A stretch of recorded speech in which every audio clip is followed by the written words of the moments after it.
Good morning, students. As you know, there are three methods of presentation of data.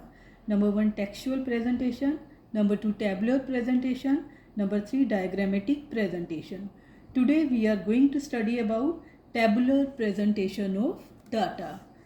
Presentation of data in the form of rows and column is known as tabular presentation of data. Rows are known as horizontal dissections, whereas vertical dissections are known as column. So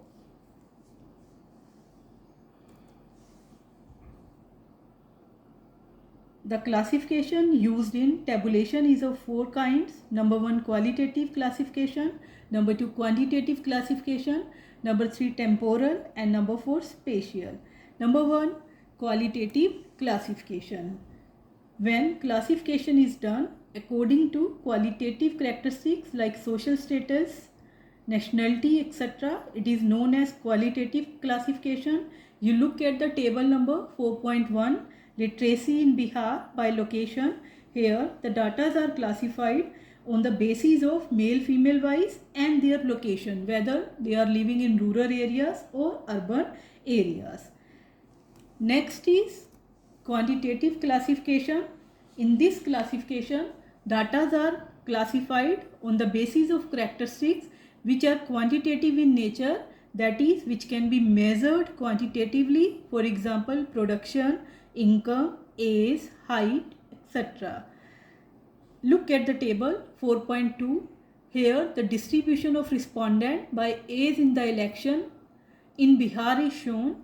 Various age groups are given: 20 to 40, 40 to 60, 60 to 80, 80 to 90. And in 20 to 40 age group, 64 are the respondent. So this is the classification on the basis of characteristics which we are able to measure in number.